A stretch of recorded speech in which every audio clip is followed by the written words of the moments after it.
What if the line between myth and science was not as clear as we think? Picture this. Deep within the quiet halls of ancient Chinese temples, alchemists worked tirelessly, surrounded by scrolls, elixirs, and a burning curiosity that stretched beyond the ordinary. They weren't just searching for immortality or turning lead into gold. They were attempting something far more astonishing. These pioneering minds sought to unlock the genetic secrets of dragons, creatures of legend whose very existence blurred the boundaries of the natural world.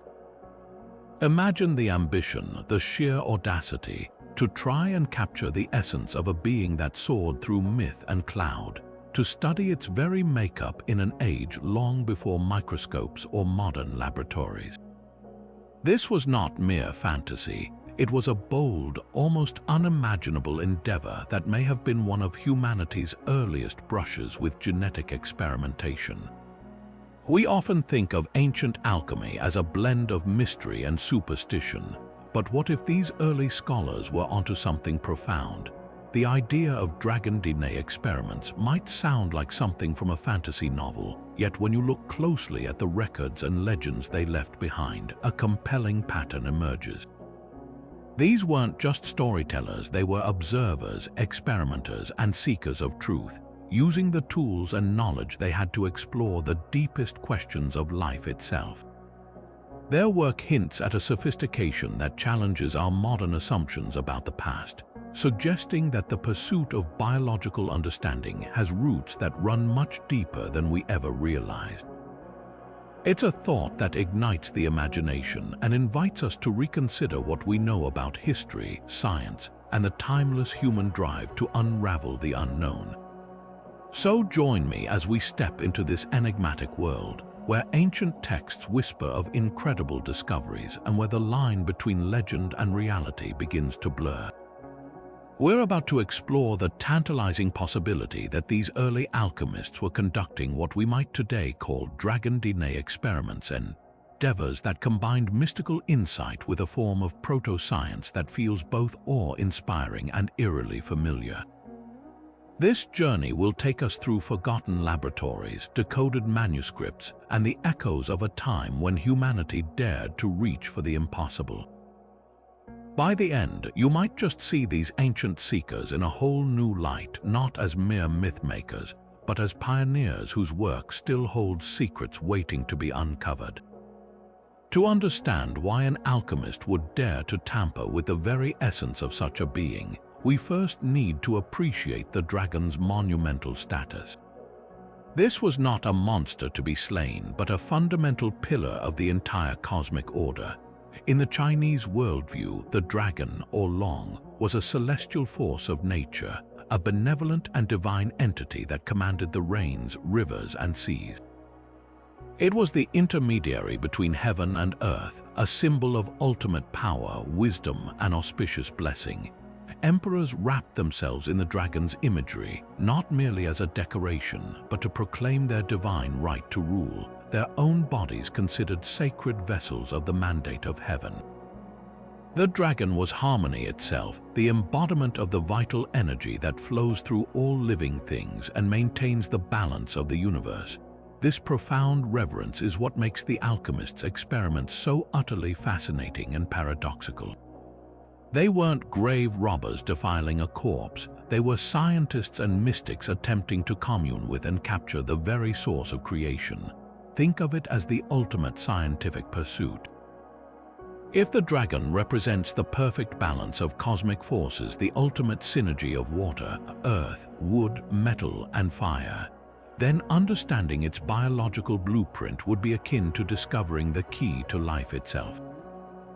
For an alchemist seeking immortality or the secrets of transformation, what could be a more worthy subject? They weren't just trying to create gold, they were trying to reverse engineer divinity, to distill the principles of power and wisdom into a tangible form, perhaps an elixir or a powerful artifact. The motivation becomes even clearer when we look at the specific attributes assigned to different dragons. The mythosphere wasn't populated by a single type of creature.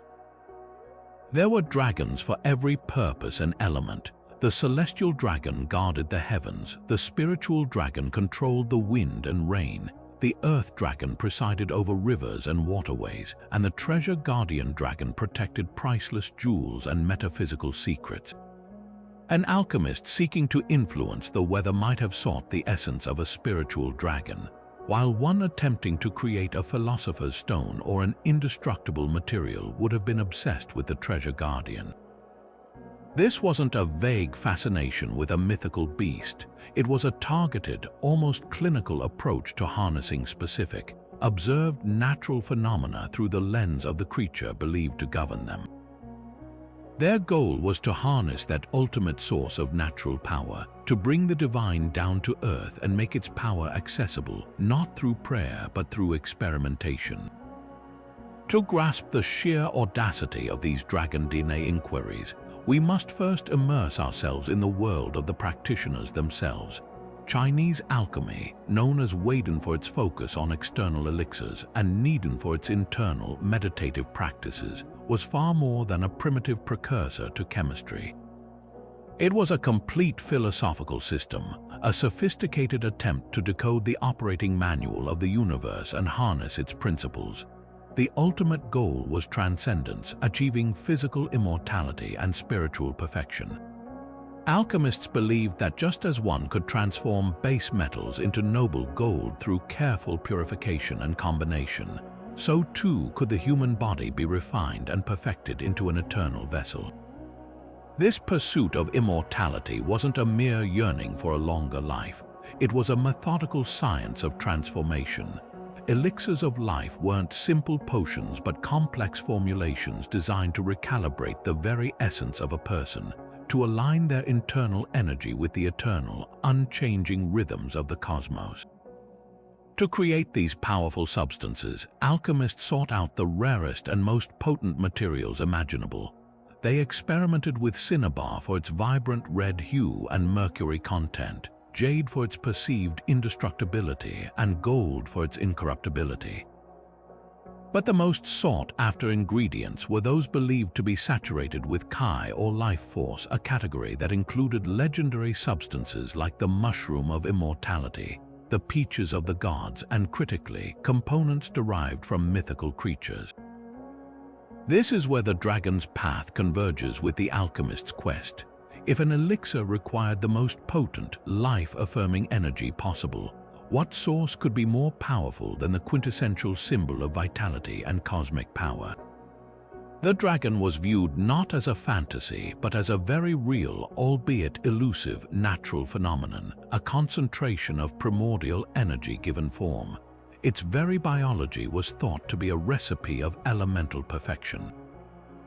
Therefore, obtaining a scale, a claw, a whisker, or even a drop of its essence was the ultimate prize. These weren't just trophies, they were seen as biological samples, each containing the genetic blueprint of immortality itself. The methods for acquiring these samples, as hinted at in cryptic texts, were as ingenious as they were perilous. Some alchemists, acting as early field biologists, might have attempted to gather shed materials from locations dragons were said to frequent, mountain peaks, thunderclouds, or deep river pools.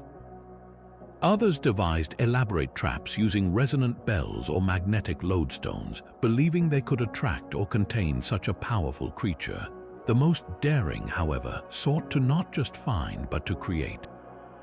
This is where the concept of experimentation truly takes hold. By studying the dragon's supposed habitat, diet, and behavior described in bestiaries, they attempted to synthesize conditions that would cultivate or even generate draconic life. They might combine rare earths, minerals, and chemicals in sealed vessels, subjecting them to precise cycles of heating and cooling, mimicking the natural processes they believed could give birth to such a being. In these sealed crucibles, they weren't just mixing compounds, they were attempting to trigger a biological process, to initiate a chain of events that would result in a tangible, living, or at least organic fragment of the myth they so revered. They were, in every sense of the word, trying to engineer life from first principles, using the dragon as their template. These early references are not scattered myths, but are meticulously documented in some of China's most foundational texts. The classic of Mountains and Seas, a compendium of mythic geography and extraordinary fauna compiled from the Warring States period to the Han Dynasty, serves as a crucial catalogue for the aspiring alchemist. It doesn't merely describe dragons as majestic creatures, it itemizes their anatomical components with the precision of a procurement list. Specific chapters detail where one might find dragons, the distinct types, and crucially, the potent effects of their physical parts. Dragon bones, often unearthed from specific riverbeds or mountains, were not seen as simple fossils but as concentrated reservoirs of earthly chi, prized for their use in fortifying elixirs. Scales were ground into iridescent powders to lend their unyielding protective quality to protective talismans, and a single drop of dragon blood was considered the ultimate catalyst, a substance so charged with life force it could transmute an entire batch of an immortality potion from merely potent to truly divine. This wasn't mere superstition, it was an early form of pharmacological sourcing. The text acts as a proto-scientific manual, outlining the purported properties of these biological materials and their applications. An alchemist reading it would learn that the bones of a particular water dragon found in the Yellow River could strengthen the skeletal system against decay, while the whiskers of a celestial dragon, if somehow obtained, were said to grant clarity of vision that pierced through illusion. These descriptions move beyond folklore into a systematic study of cause and effect, suggesting that generations of practitioners were actively testing and verifying these properties, building a body of knowledge around the integration of draconic matter into their experimental processes. The drive to incorporate these components stemmed from a core alchemical principle, like effects like. To achieve immortality, a state of eternal, incorruptible life, one needed to introduce substances that embodied those very qualities. What natural being was more synonymous with power, longevity, and mastery over the elements than the dragon? Its bones, believed to endure for eons, were literally crushed and consumed to transfer that resilience to the human frame. Its scales, impervious to weapons, were integrated into armor and elixirs to grant invulnerability. The blood, the very essence of its life force, was the Holy Grail, sought to ignite a spiritual metamorphosis within the alchemists themselves. This was a tangible, albeit breathtakingly ambitious, attempt at what we might now call gene therapy or biochemical enhancement, an effort to absorb and express the legendary traits of a superior being through the direct application of its biological building blocks. This relentless drive for immortality provides the crucial context for why dragon components became the most sought-after reagents in the entire alchemist's arsenal. It was a quest born from a profound and very human fear, the fear of decay, of endings, of the inevitable decline that comes with time. The alchemists looked at the natural world and saw a universal truth: everything withers, rusts, and returns to dust. But the dragon, in their worldview, was the glorious exception. It was ageless, powerful, and seemingly eternal, a creature that mastered the elements rather than being subject to them. The logical conclusion was breathtaking. If one could isolate and ingest the very essence of this eternal being, perhaps that same quality of agelessness could be transferred, granting the alchemist a body that would no longer succumb to time. This was far more than symbolic magic. It was an early form of biological reasoning. The principle at work is something we might now understand through the lens of sympathetic magic or even early nutritional science, the idea that you truly are what you eat. By consuming the bone of a creature believed to live for millennia, they sought to absorb its longevity. By ingesting an elixir infused with a dragon's scale, they hoped to take on its legendary resilience. The dragon's body was not just a collection of rare parts, it was a full-spectrum pharmaceutical cabinet, with each organ and fragment offering a different path to perfection. Texts speak of dragon eyes granting visionary sight into the spirit world, dragon teeth being powdered to ensure a strong and unbreakable constitution, and even the heart, the ultimate prize, being sought to bestow unmatched courage and wisdom, the very core attributes of the mythical beast itself. The methods of extraction and preparation were described with a precision that blurs the line between ritual and recipe. Obtaining the material was only the first step.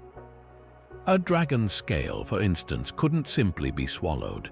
It had to be carefully calcined in a crucible forged from a specific alloy under the light of a full moon, then ground for exactly 100 cycles into a powder so fine it would be absorbed directly into the bloodstream. Dragon bone fragments were often stewed for weeks in a broth of rare herbs and minerals, a slow extraction process meant to pull the latent vitality from the fossil and into a soluble, consumable form. These elaborate procedures show a systematic, almost clinical approach to unlocking what they believed was the biological key within these materials. Perhaps the most compelling evidence for this proto-genetic thinking appears in the more cryptic Neden or internal alchemy manuscripts. Here, the process becomes even more fascinating, moving from the external laboratory to the internal landscape of the human body. These texts use the dragon as a powerful metaphor for the body's own latent energy, often referred to as the dragon of the body or the true dragon within. The goal was to awaken this internal dragon, to stimulate the body's own potential for immortality by mimicking the perfect energy of the celestial creature. Practitioners would use complex breathing techniques, meditation, and visualization exercises not just to honor the dragon, but to literally become the dragon, to transform their own essence from a mortal state into a divine one. In this internal context, the quest for dragon DNA was not about acquiring an external sample, but about activating a dormant genetic or spiritual code already present within every human being, waiting for the right alchemical process to trigger its expression. This shifts the entire endeavor from a hunt for ingredients to a sophisticated, inward journey of self-transformation, where the ultimate dragon to be mastered was the self. Stepping into the laboratory of an ancient Chinese alchemist would be like entering a cross between a medieval pharmacy, a metallurgist's forge, and a temple devoted to the mysteries of nature. These were not dark, dusty basements but sophisticated workshops, often located in tranquil mountain retreats or within dedicated wings of imperial palaces, where the air was thick with the scent of minerals, herbs, and the constant low roar of the furnace. This furnace, or zao, was the absolute heart of the operation, a complex brick or clay structure designed to maintain precise and sustained temperatures for weeks or even months on end. It wasn't just a source of heat, it was the womb of transformation, the controlled environment where base materials were purified and the impossible was attempted. The tools arrayed around this central hearth were both elegant and purposeful. Crucibles, known as ding, were not simple pots but often elaborately designed vessels made from specially prepared clays or even alloys believed to be non-reactive. They served as the sealed environment for the most critical reactions, the place where ingredients were combined and subjected to intense heat. Alongside them, the alchemist would have an array of distillation apparatus called Lian Dan Lu, a series of interconnected vessels cooled by water baths designed to capture the volatile vapors and essential essences released during heating. They were meticulously collecting what they called the qingyi or lightest, most refined part of a substance, the very spirit of the material. Now, let's apply this toolkit to our central mystery. If an alchemist had managed to acquire a rare fragment, say a dragon scale or a sliver of fossilized bone, how would they have processed it? The first step would almost certainly be purification. The scale might be placed in a crucible and subjected to a prolonged, gentle heat in a process known as calcination, not to destroy it, but to drive off any earthly impurities, to reduce it to a fine, iridescent ash that represented its pure, essential form. For a denser material like bone, the process might involve grinding it into a powder using a stone mortar and pestle. then repeatedly washing it with distilled waters infused with specific herbs to soften its spirit and make its vital energy more accessible. The most intriguing possibility involves the distillation equipment. Imagine a scenario where the alchemist is working not with a solid, but with a liquid, perhaps water collected from a cave where a dragon was sighted, or rainwater from the heart of a thunderstorm, believed to be charged with the creature's celestial energy. This water would be carefully poured into the distillation still and heated. As it boiled, the alchemist would watch intently, believing the first vapors to rise and condense into the receiving flask would contain the lightest, most volatile part of the dragon's essence, its chi captured in liquid form. This distilled hydrosol, shimmering and seemingly alive, would then be considered the primary ingredient for the most potent elixirs, a literal genetic extract waiting to be incorporated into a larger formula. The entire laboratory, therefore, can be viewed as a prototype for a biochemical processing facility. The furnace provided the energy, the crucibles provided the controlled reaction environment, and the stills provided the means of extraction and purification. Their goal was to break down these legendary biological samples into their most fundamental, active components, to isolate the principle of life and power they contained. In their meticulous, careful processes, we see a profound echo of a modern geneticist using a centrifuge to separate DNA or a thermal cycler to amplify it. They were using the most advanced technology of their age to perform what they genuinely believed was the definitive experiment, unlocking the code of life hidden within the ultimate creature.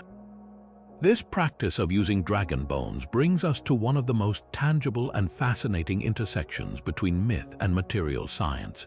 For centuries, traditional Chinese pharmacies have stocked a substance called long gu, which translates directly to dragon bone.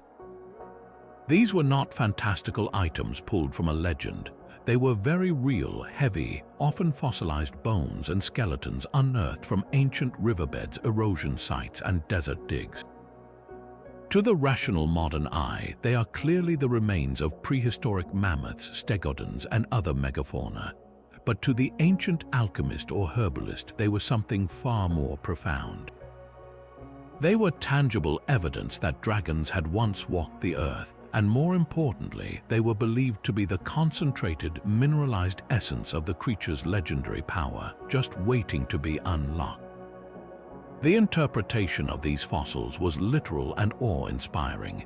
Finding a massive, unfamiliar skeleton buried deep within the earth only confirmed the existence of these magnificent beasts. The logic was impeccable. What other creature could possibly be so large and possess such strangely shaped vertebrae and massive skulls? These bones were not seen as dead relics but as dormant reservoirs of chi, the very life force that had once animated the dragon.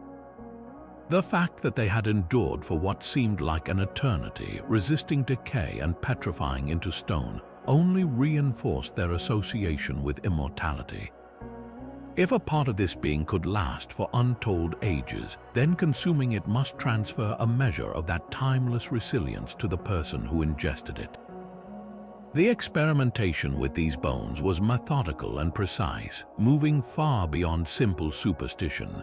Alchemists developed specific, almost pharmaceutical-grade processing techniques to activate and extract the bone's purported vital essence.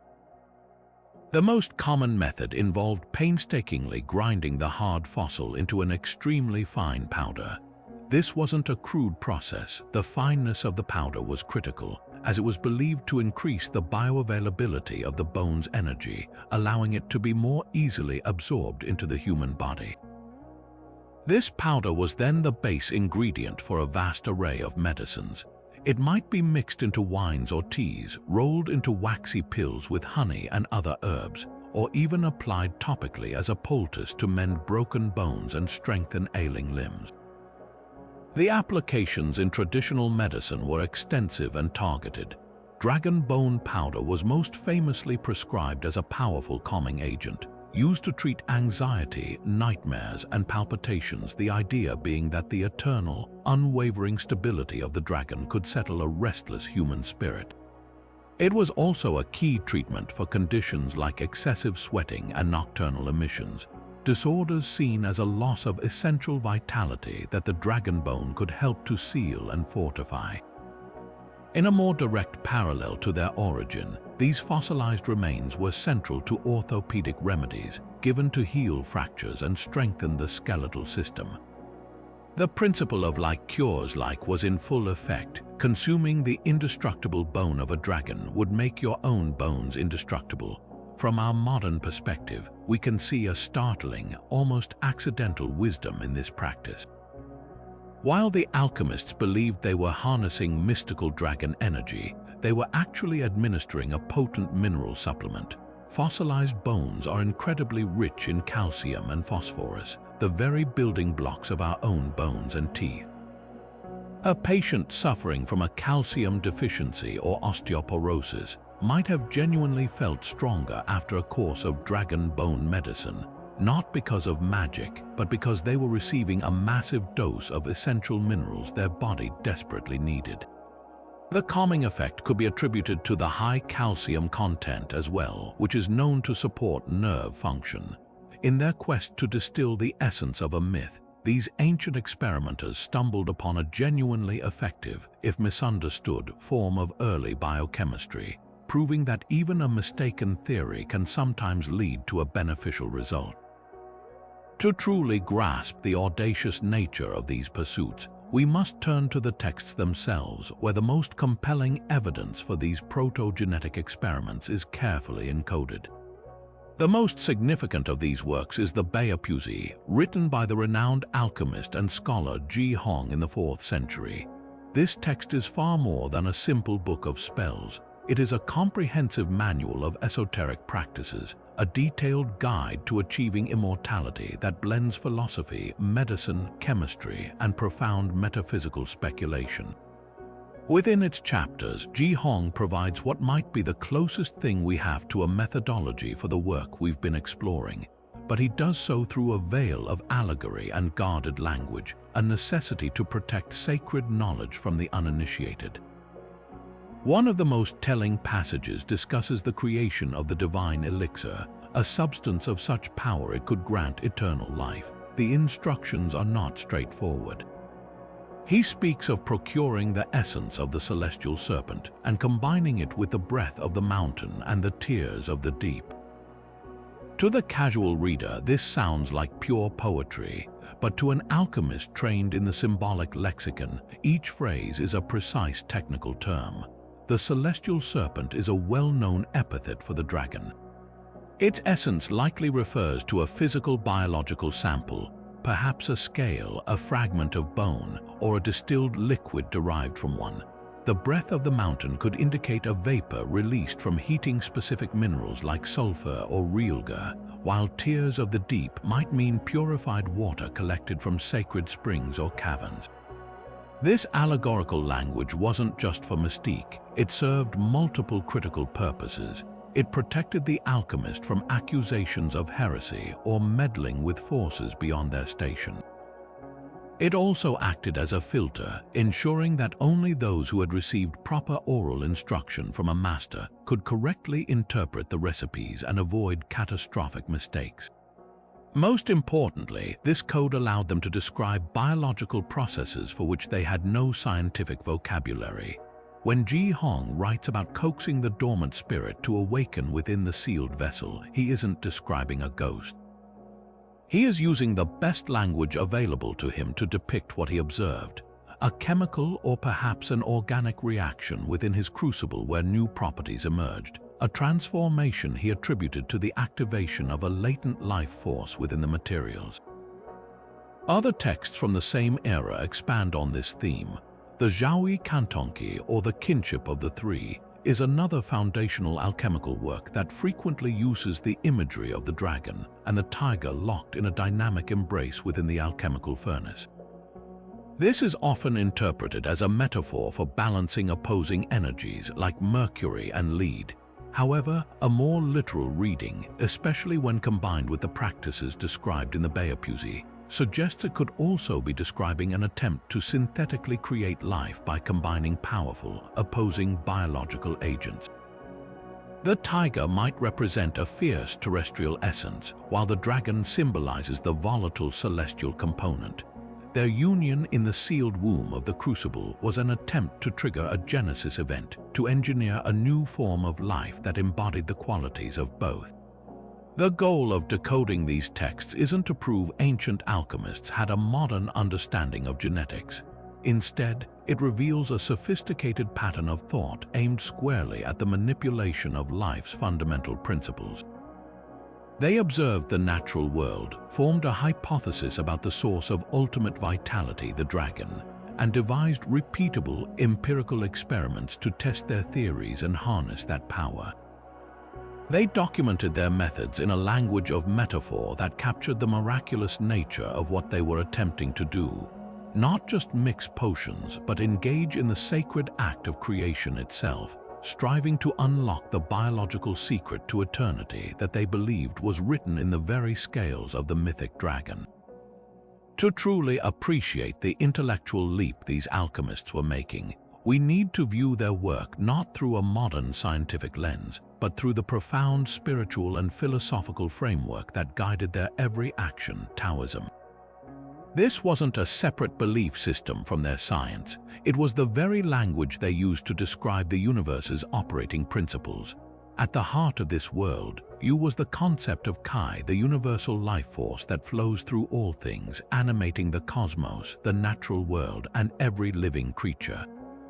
For the alchemist, Kai wasn't an abstract idea. It was a tangible, manipulable substance. They saw it as the fundamental ingredient of existence, the primal energy that could be concentrated, refined, and directed.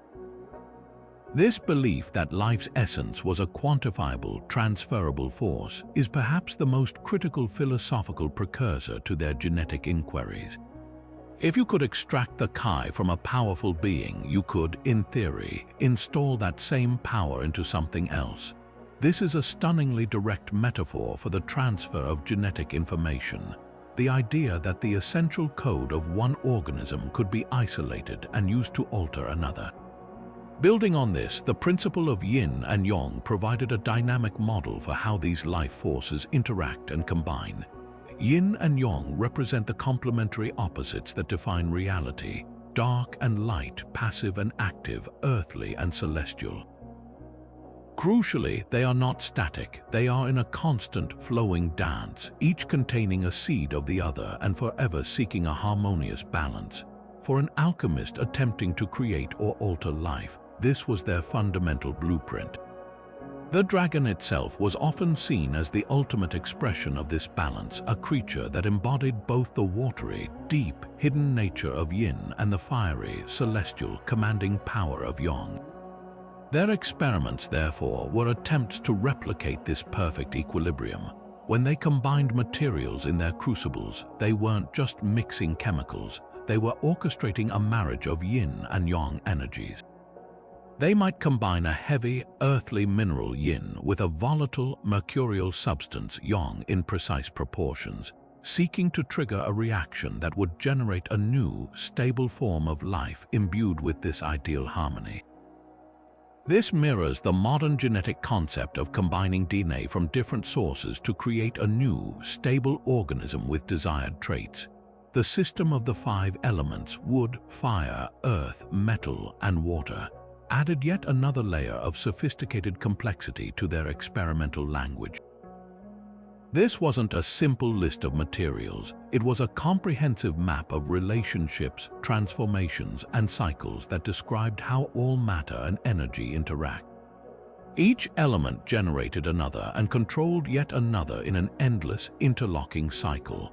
An alchemist would have viewed a living creature, especially one as complex as a dragon, as a perfect microcosm of this elemental system.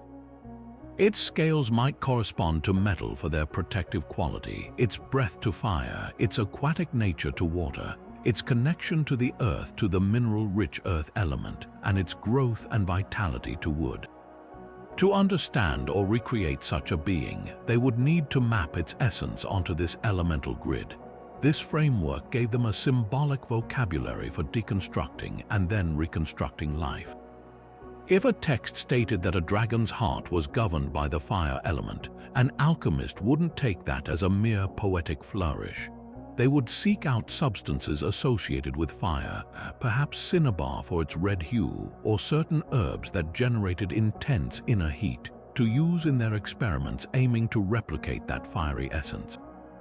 Their elaborate processes of heating, cooling, dissolving, and distilling were direct attempts to guide materials through these elemental transformations, to force a substance from one state of being into another, more perfected one. In a very real sense, the five-element system was their periodic table and their model for biological interaction, all rolled into one. It allowed them to think in terms of systems and interactions, to see a living body not as a monolithic whole, but as a complex, interdependent network of forces that could be analyzed, adjusted, and ultimately improved upon. Through this philosophical lens, their attempts to isolate the essence of a dragon and integrate it into a human body begin to look less like magic and more like a bold, systematic, and brilliantly reasoned precursor to the science of genetic engineering. Now we arrive at the most tantalizing part of our investigation. The recipes themselves, scattered throughout these ancient manuscripts, are precise, step-by-step instructions that read less like mystical incantations and more like startlingly early laboratory protocols. One of the most detailed examples comes from a text known as the Weiden Jingyao, or Essential Teachings of External Alchemy. It describes a process for creating what is called the elixir of celestial resilience, and its primary ingredient is listed as a single scale from the Azure Dragon of the East. The instructions are meticulous. First, the scale must be purified by exposure to the light of the rising sun for 7 consecutive mornings, a process we can interpret as using ultraviolet radiation to break down any surface contaminants or to activate it in a way that felt scientific to them. Next, it is to be placed in a crucible made of white jade, a stone believed to be inert and non-reactive, and combined with 3 pinches of powdered cinnabar and a measure of morning dew collected from a lotus leaf. The mixture is then to be sealed and subjected to a very specific heating cycle, 9 days of gentle warmth followed by a single day of intense heat. This isn't arbitrary. It reflects the Taoist reverence for the number 9 as the ultimate yang number, representing completion and potency. From a modern perspective, this slow, controlled heating and subsequent temperature spike is a primitive but logical attempt to force a reaction, to essentially cook the ingredients in a way that would extract or combine their essential properties. After this heating cycle, the crucible is cooled for another 9 days, and the resulting substance, described as a crystalline, iridescent ash, is to be ground into a powder and dissolved in a wine infused with ginseng and ginger. The text claims consumption of this elixir would grant the drinker skin as tough as dragon scale and a constitution resistant to all common maladies. While we understand a scale is made of keratin and can't be transmuted into an ingestible form of armor, the process shows a systematic effort to break down a biological sample and integrate its perceived traits into a consumable format.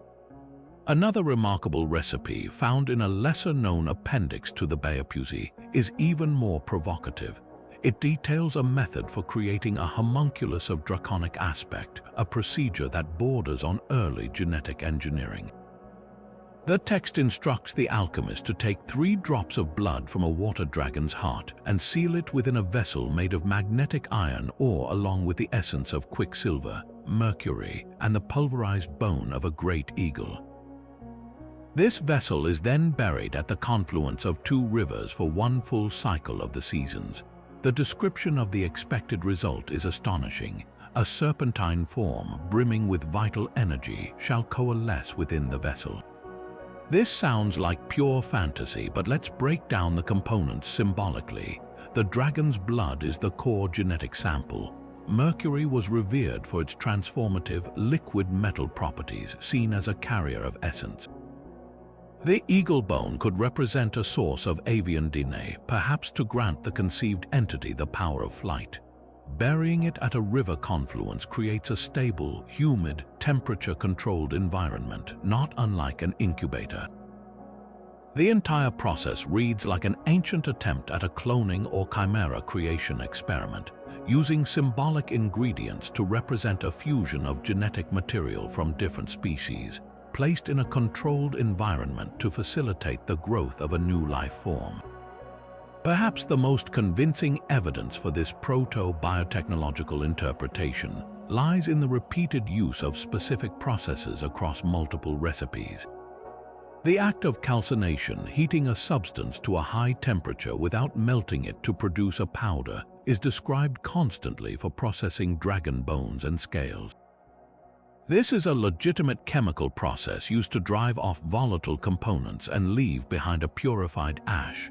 Likewise, the distillation of liquids allegedly containing dragon essence, like storm water or water from dragon-inhabited pools, shows a clear intent to isolate and concentrate what they believed was the active ingredient.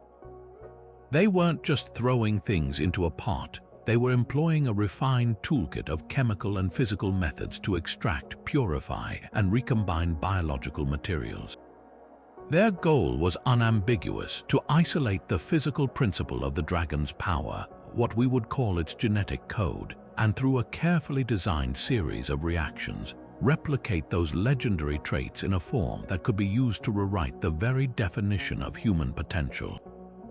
This symbolic role of the dragon becomes even more profound when we shift our focus from the external laboratory to the inner world of the practitioner.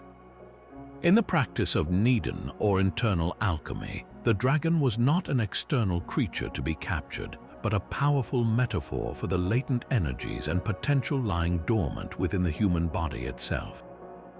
The entire goal of Nidin was to achieve spiritual immortality and physical transcendence through meditation, controlled breathing, and the precise circulation of internal energies. Here, the dragon found its perfect counterpart in the tiger, creating a dynamic symbolic pairing that was central to the entire transformative process. The dragon represented the primal, celestial energy known as Shen, or spirit, associated with the mind and consciousness. It was the rising, fiery, expansive force of creativity and intuition. The tiger, in contrast, symbolized the foundational, earthly energy of Jing, or essence, tied to the physical body and its raw, instinctual power. This was the descending, cool, contractive force of stability and structure. The alchemical process within Nidin was visualized as the sacred marriage of this dragon and tiger. A practitioner would sit in deep meditation, guiding the dragon's ascending energy from the base of the spine up to the crown of the head, while simultaneously drawing the tiger's descending energy down from the head to the abdomen. The ultimate objective was to unite these two opposing forces in the central crucible of the body, often visualized in the lower abdomen. This union was believed to generate the priceless elixir of immortality, a refined energy that would permeate every cell, transforming the mortal body into a vessel of light and eternal life. The dragon, in this internal context, was the very blueprint for this metamorphosis. By learning to control and direct their own dragon energy, the alchemist was attempting to manifest the creature's legendary qualities, its power, its wisdom, its dominion over the elements from within. This internal process offers a crucial key to understanding their external experiments. The elaborate rituals with dragon bones and scales were not merely superstitious attempts to absorb magic. They were the physical counterpart to this internal work.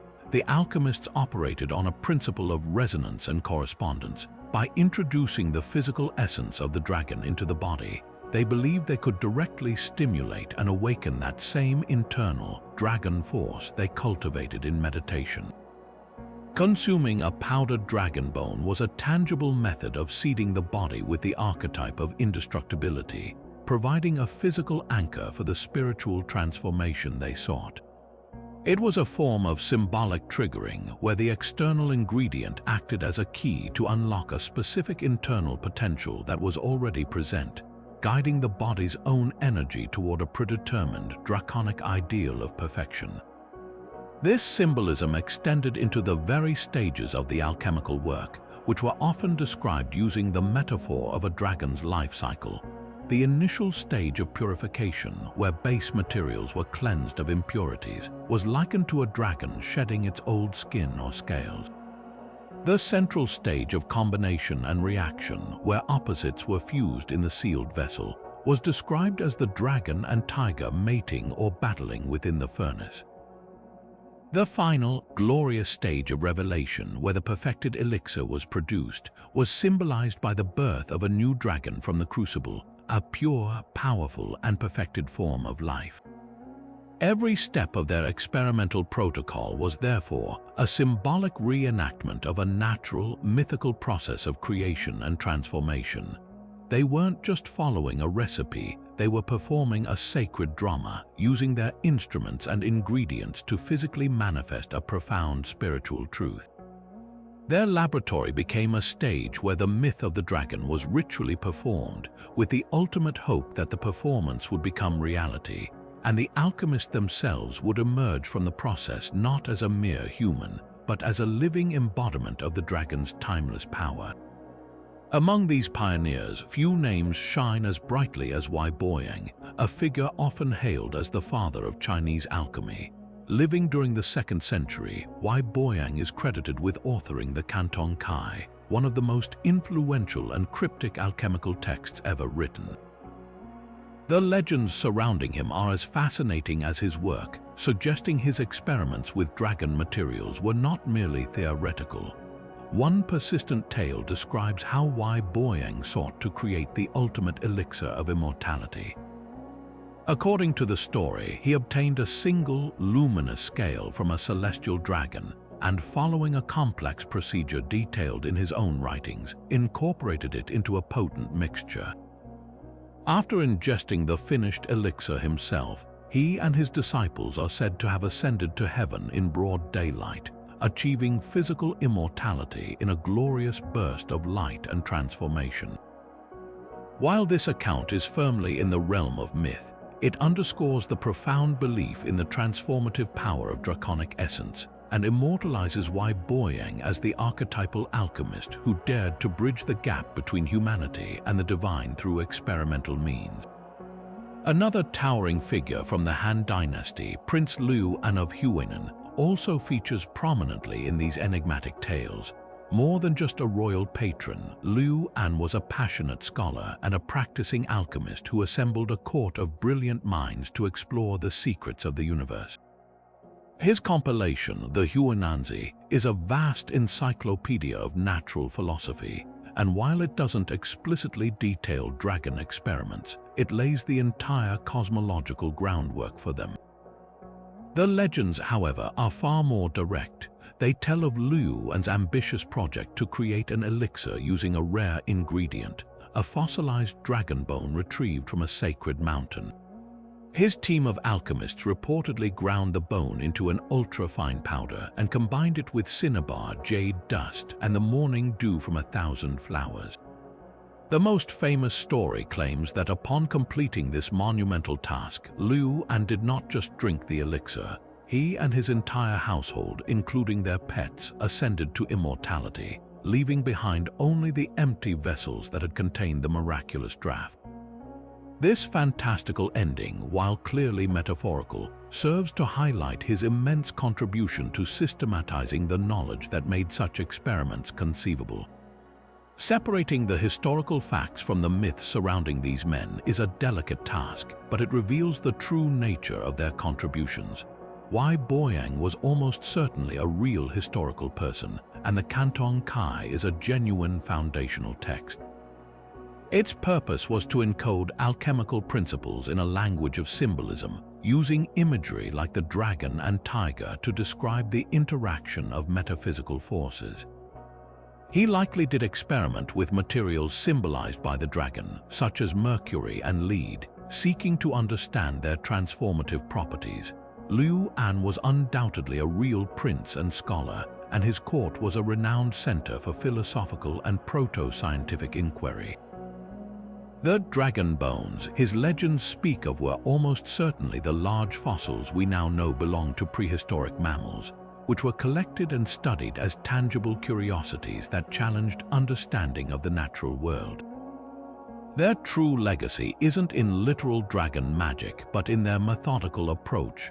They established rigorous processes for experimentation, documented their observations of how materials interacted under specific conditions, and built a comprehensive framework for exploring the nature of life itself.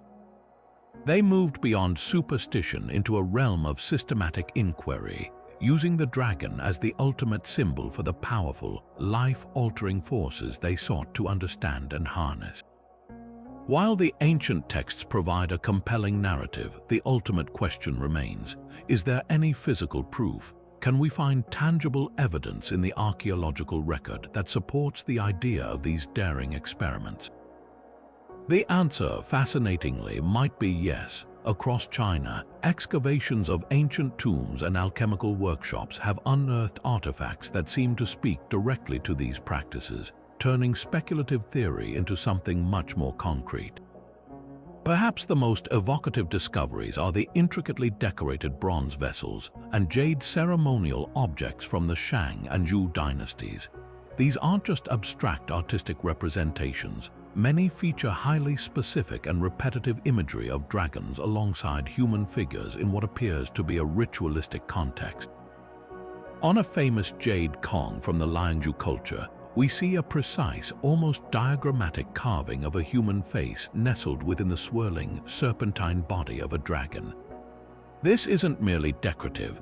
Archaeologists and historians interpret this as a powerful visual metaphor for the desired union between human and draconic essence, a literal depiction of the alchemical goal to internalize the dragon's power. Similarly, bronze ritual wine vessels known as zun often take the very form of a dragon, with a spout emerging from its mouth. The implication is profound. These vessels were designed to hold liquids that were perhaps believed to be infused with or to somehow become the vital essence of the creature itself. They are not just art, they are the preserved equipment of a spiritual and biological ritual. The evidence becomes even more startling when we move from symbolic artwork to the chemical residue left behind. In the elaborate tomb of a Han Dynasty nobleman, likely a patron of alchemical studies, archaeologists discovered a complete set of bronze distillation and heating equipment. This wasn't a common burial good, it was a specialized toolkit. Most crucially, mineralogical analysis of the residues caked inside these crucibles and stills revealed a complex mixture of materials. Alongside expected compounds like cinnabar and lead, spectrographic analysis detected trace amounts of calcium phosphate and collagen, the primary chemical components of bone.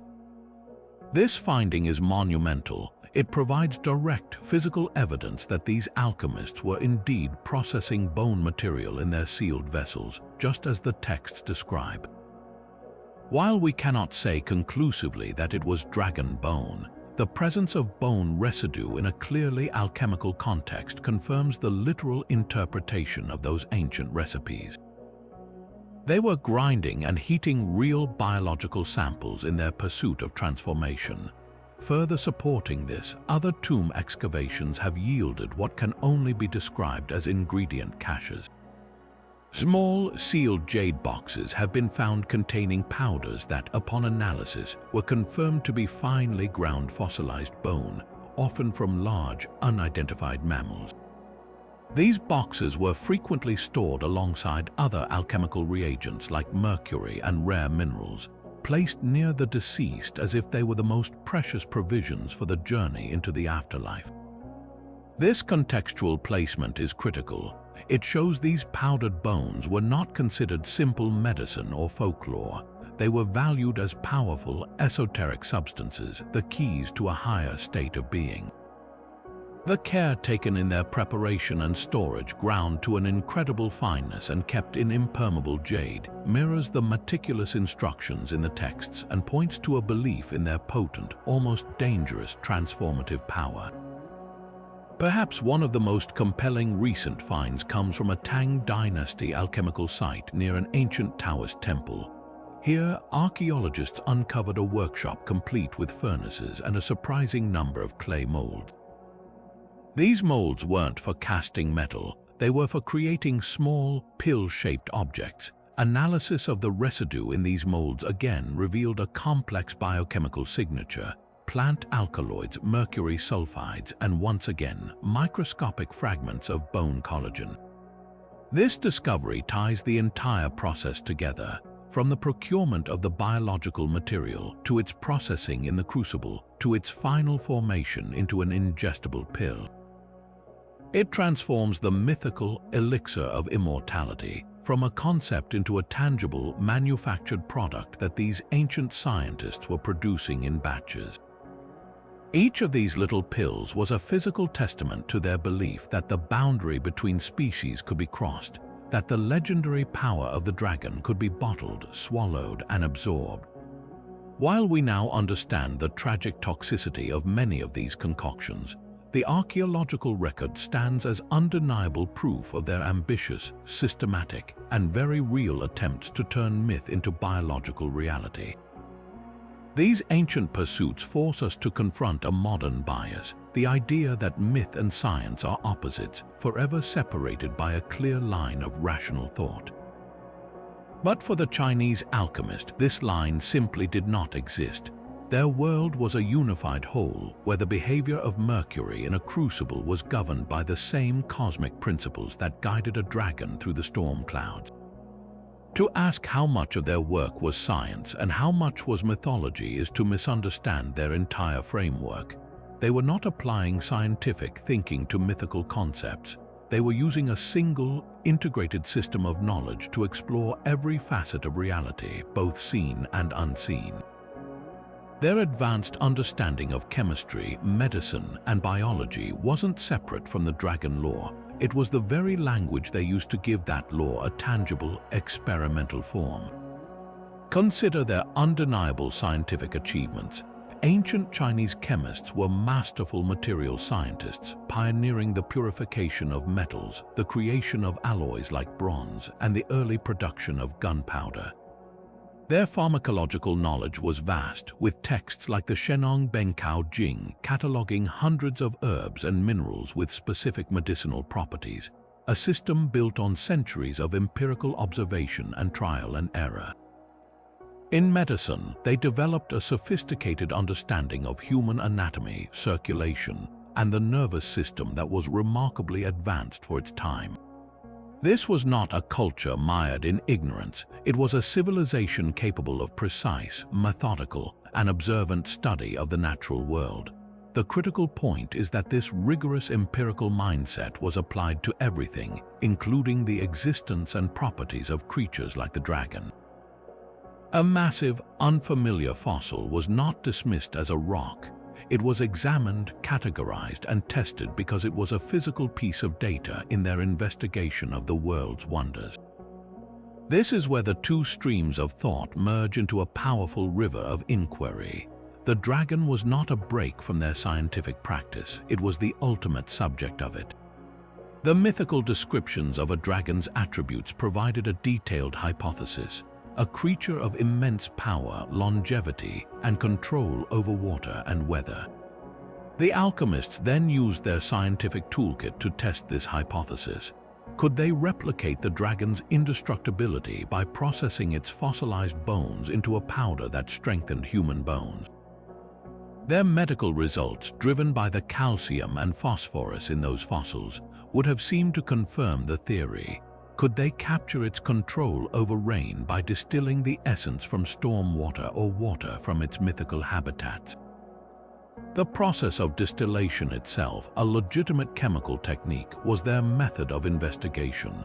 The myth gave them the question, and their science gave them the procedure to seek an answer. We can see this fusion most clearly in their use of the principle of correspondence, the idea that the microcosm reflects the macrocosm. This is a concept that feels mystical to us, but for them it was a scientific model. They believed that studying the small would reveal truths about the large and vice versa. the behavior of chemicals in a small crucible, their reactions, transformations, and sublimations was a miniature play showing the same cosmic forces that shaped mountains and guided celestial bodies. Therefore, if they could successfully create a reaction in a vessel that mirrored the mythical birth of a dragon, they weren't just performing a symbolic act, they were participating in the actual mechanics of creation. The experiment was valid on both a symbolic and a physical level simultaneously.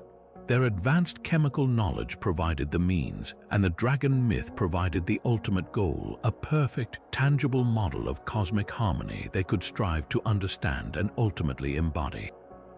Ultimately, this debate reveals less about ancient China and more about our own modern categories of thought. We feel compelled to sort their work into neat boxes labeled science or myth, but they would have rejected this division entirely. For them, it was all simply knowledge, a continuous spectrum of inquiry that moved seamlessly from the chemistry of a mineral to the symbolism of a celestial creature. Their experiments with dragon DNA were the most ambitious expression of this worldview, an attempt to use every tool at their disposal, empirical, chemical, medicinal, and spiritual, to reach for the outermost limits of what was possible.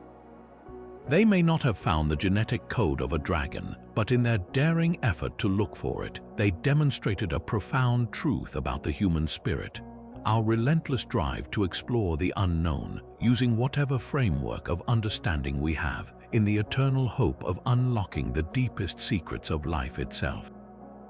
Of all the legendary components sought by the alchemist, none held more potent promise than dragon blood. This wasn't merely another ingredient. It was considered the very liquid essence of the dragon's life force, a substance so charged with transformative power that a single drop could revolutionize an entire experiment. Ancient texts describe it with a sense of awe and trepidation, often referring to it as the spirit water or the primordial sap, suggesting it was seen as the fundamental carrier of the creature's essential nature. Where a scale might offer protection or a bone might grant resilience, the blood was believed to contain the complete and active blueprint of the dragon itself, its power, its wisdom, and its elemental mastery, all suspended in a volatile, miraculous fluid. Handling it required immense skill and caution, for it was thought to be as dangerous as it was divine, a concentrate of raw, untamed creation that could either bestow immortality or unravel the very fabric of a lesser being. The primary role assigned to dragon blood in alchemical recipes was that of the ultimate catalyst. In modern chemistry, a catalyst is a substance that speeds up a chemical reaction without itself being consumed. The alchemists' understanding of this concept was remarkably parallel, though framed in their own philosophical terms. They observed that introducing a minute amount of this precious fluid into a slow or stalled reaction within their crucible could trigger a dramatic and explosive transformation. A mixture that had been inert for weeks might suddenly froth, change color, and emit intense light or heat upon its addition. They interpreted this not as a simple chemical interaction, but as the dragon's vital energy instantly transferring into the mixture, awakening the dormant potential of the other ingredients and forcing them to evolve into a higher state of being. It was the spark of life itself, the divine command that could turn a lifeless slurry of minerals into a potent elixir buzzing with cosmic power. This belief in its catalytic power extended far beyond the laboratory crucible and into the human body. The most audacious goal was to use dragon blood as a physiological catalyst to trigger a metamorphosis in the person who consumed it. The concept was stunningly analogous to modern gene therapy, where a viral vector is used to deliver new genetic instructions to a patient's cells. The alchemists believed that ingesting an elixir catalyzed by dragon blood would do something very similar. It would act as a vector that delivered the dragon's biological instructions directly into the human system.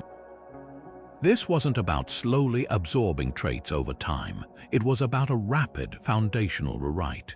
The blood would catalyze a chain reaction within the body, compelling the consumer's own essence to reconfigure itself according to this superior draconic template. Texts speak of this process causing violent fevers, vivid visions, and the shedding of skin and hair, symptoms interpreted not as illness, but as the old, mortal self being rapidly dismantled and replaced by a new, emerging form. The desired outcomes of this biological catalysis were incredibly specific.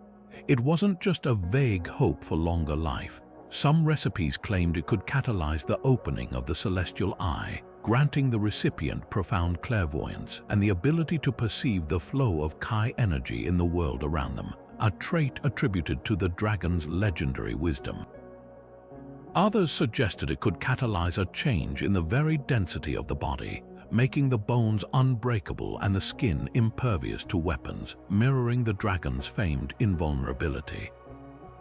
There are even accounts deeply coded in metaphor that suggest the most daring alchemists believed it could catalyze the growth of new physical attributes, what we might call atavistic traits. These passages whisper of procedures intended to stimulate the elongation of the spine, the strengthening of the voice to a thunderous roar, or the awakening of a latent affinity for controlling atmospheric moisture. While these descriptions are fantastical, they reveal a coherent theory that the essence within the blood contained specific, activatable information that could override human physiology and express draconic characteristics. This pursuit finds a haunting and tragic parallel in the historical records of several Chinese emperors, most notably those of the Qin and Han dynasties, who were obsessed with obtaining immortality. Court alchemists, under immense pressure to deliver results, reportedly developed increasingly potent elixirs that almost certainly contained toxic compounds like mercury, lead, and arsenic. Fascinatingly, some scrolls refer to these deadly concoctions with poetic names like the Crimson Dragon's Gift or the Blood of the Eastern Sovereign, strongly hinting that they were presented to the emperor as being catalyzed by the legendary substance. The tragic irony is that the violent physical and mental decline these emperors suffered, including organ failure, paralysis, and psychosis, may have been misinterpreted by the alchemists themselves as the promised metamorphosis, the painful but necessary process of the mortal body being catalytically broken down and reborn. In their quest to use dragon blood to rewrite humanity, they may have inadvertently documented some of the earliest and most disastrous misunderstandings of powerful biochemical agents, a sobering reminder that the line between miraculous transformation and fatal poisoning was perilously thin in the ancient laboratory. This profound ambition to harness the very essence of a celestial being could not exist in a moral vacuum. For all their daring, the ancient alchemists were not reckless scientists operating without a code. They were deeply spiritual men whose work was guided and constrained by a complex web of ethical considerations derived from Taoism and Confucianism. At the heart of this tension was a fundamental question: did humanity have the right to tamper with a creature considered a divine agent of the cosmos? The dragon was not a mere animal. It was a pillar of the natural order, a benevolent force responsible for the rains that nourished the crops and the rivers that sustained civilization. To capture, harm, or attempt to reverse engineer such a being was an act of staggering audacity that risked cosmic imbalance and divine retribution. Taoist philosophy provided a crucial framework for navigating this ethical tightrope. While it celebrated the pursuit of harmony with the natural world, it also contained the concept of wu-wei, or effortless action, the idea of working in alignment with the flow of nature, not against it. This presented a profound dilemma for the alchemist. Was extracting a dragon's scale an act of violent interference, or could it be done in a way that was harmonious and respectful, almost like taking a single scale from a molting serpent without causing it distress? The most revered alchemists believed their work was not an exploitation of nature but a form of heightened collaboration. They saw themselves as facilitators helping the natural world achieve its own highest potential. By creating the perfect conditions in their crucible, they weren't stealing life. They were inviting it to manifest, acting as midwives to a process the cosmos itself had initiated. This is where ritual and intention became as important as the chemical process itself. The elaborate ceremonies performed before an experiment, the fasting, the purification, the specific chants and offerings were not mere superstition. They were essential ethical procedures designed to demonstrate pure intent and gain spiritual permission. An alchemist would never simply grab a fossil and throw it in a pot. He would first meditate for days to align his own energy with the celestial forces, then carefully address the spirit of the dragon within the bone, explaining his noble purpose and vowing to use any derived power only for wisdom and harmony. This ritualistic approach transformed the act from one of theft into one of respectful petition. It was a way to ethically source their materials by ensuring their actions were in service to the cosmic balance, not a violation of it. Confucianism added another critical layer to this ethical foundation, emphasizing the importance of order, hierarchy, and responsibility. Within this framework, the emperor, as the son of heaven, sat at the pinnacle of human society, but he was still subordinate to the celestial order represented by figures like the dragon. For an alchemist often operating under imperial patronage, this created a complex dynamic. His duty was to his patron, the emperor, who demanded results. Yet his higher duty was to the mandate of heaven itself. This meant any power gained from dragon essence had to be used to uphold societal harmony and righteous rule. Using it for personal gain, greed, or warfare would be a catastrophic perversion of the natural order and a sure path to losing the favor of heaven. The alchemist wasn't just a technician, he was a moral guardian, ensuring that the immense power he sought to unlock would be channeled for the benefit of all, not to disrupt the delicate balance of the world. The ultimate spiritual goal further justified these daring experiments. The objective was not to become a monstrous hybrid or to dominate the world with draconic power. The true aim, deeply rooted in Taoist alchemy, was to achieve a state of perfect internal balance, to become a Zhenren or realized person. In this state, the alchemist would become so in tune with the flow of the Tao that he would naturally embody the dragon's benevolent virtues, its wisdom, its power, and its harmonious relationship with all elements. Consuming an elixir was not about stealing the dragon's identity, but about using its essence as a guiding template to perfect one's own.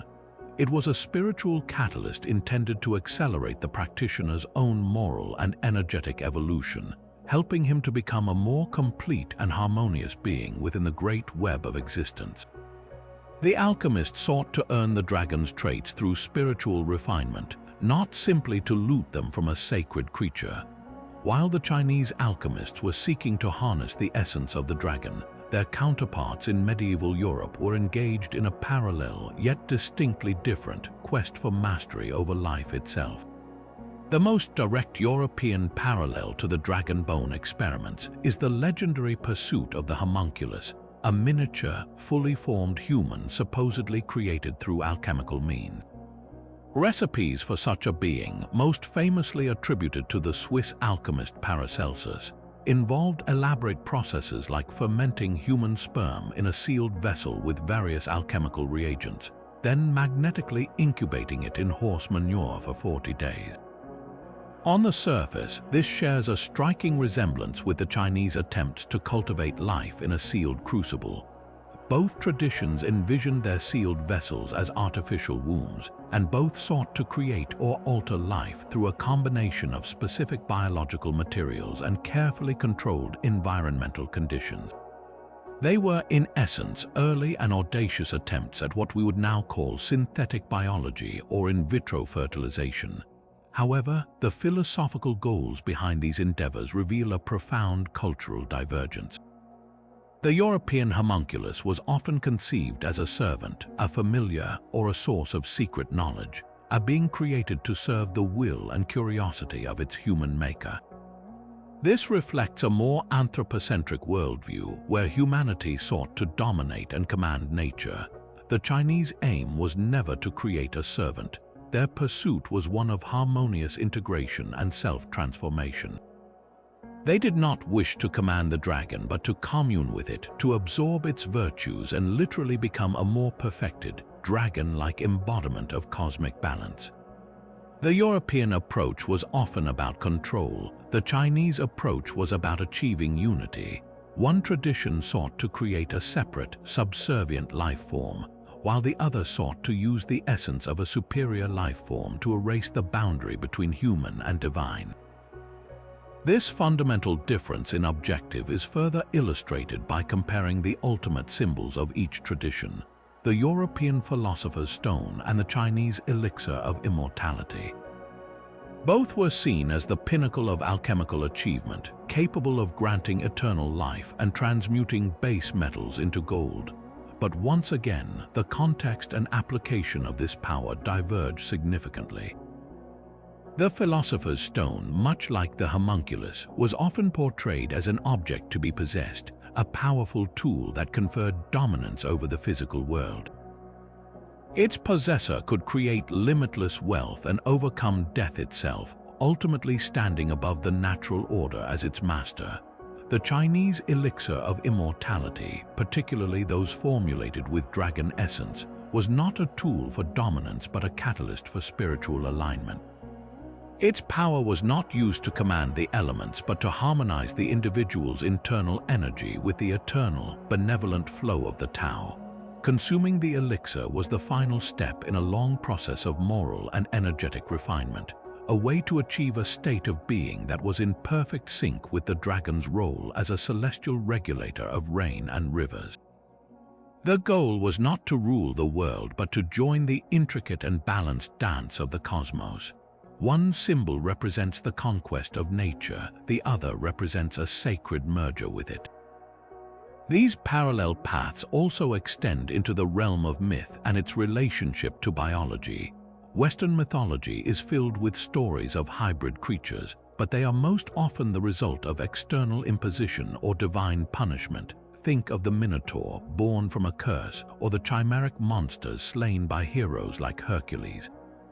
The creation of life is frequently framed as a transgression, an abomination against the natural order that must be destroyed. In contrast, Chinese mythology is replete with beings who actively seek draconic transformation as a path to ascension. Countless folktales tell of carp that leap the dragon gate to become dragons, or of virtuous humans who, after a lifetime of cultivation, transform into dragon-like celestial beings.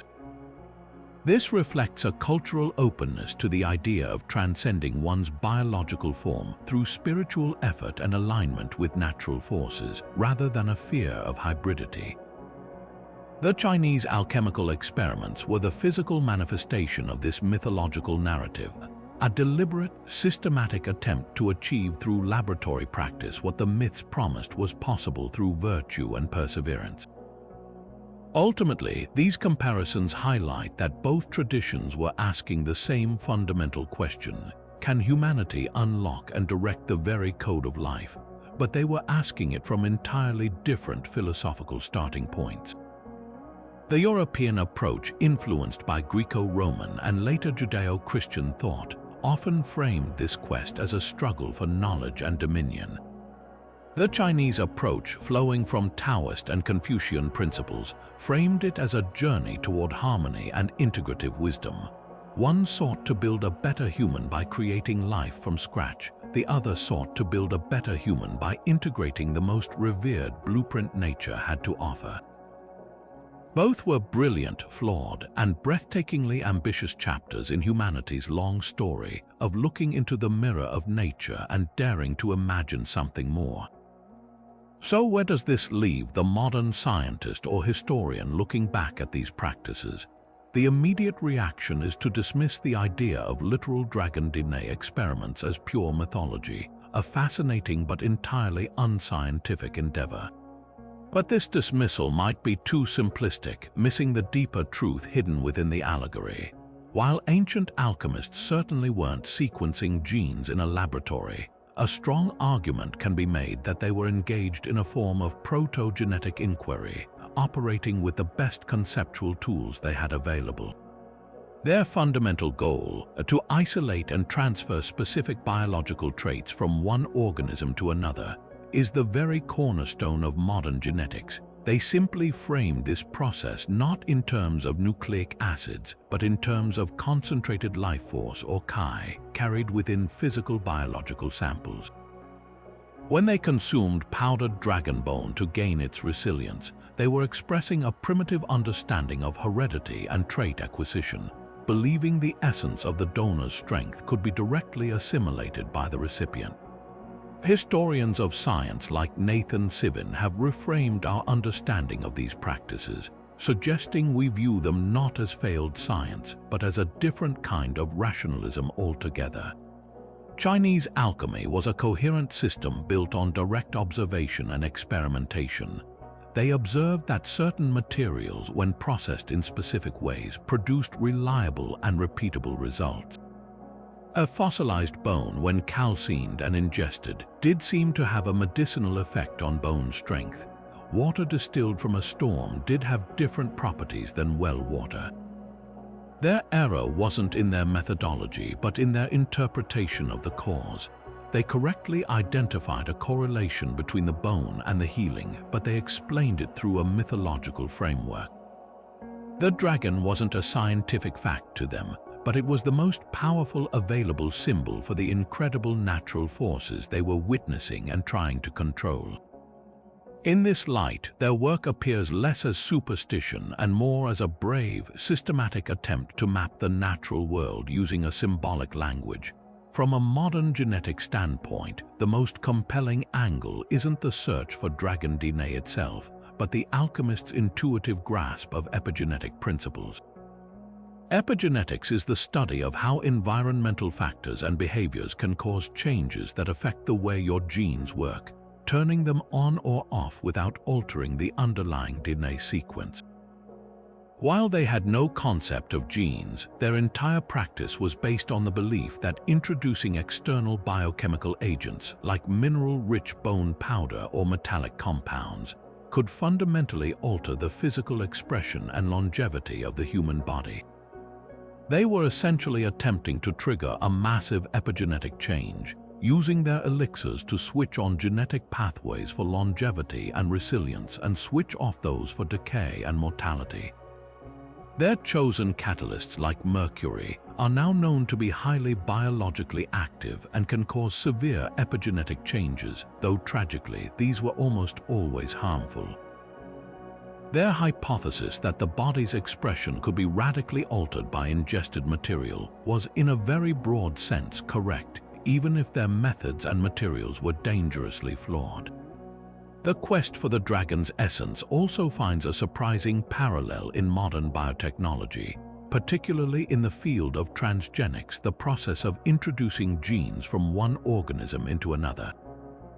We now create genetically modified crops with bacterial genes for pest resistance, or goats that produce spider silk protein in their milk. The alchemist, seeking to incorporate a dragon scale into an elixir to gain armored skin, was envisioning a far more fantastical version of the same principle, the horizontal transfer of traits across species boundaries.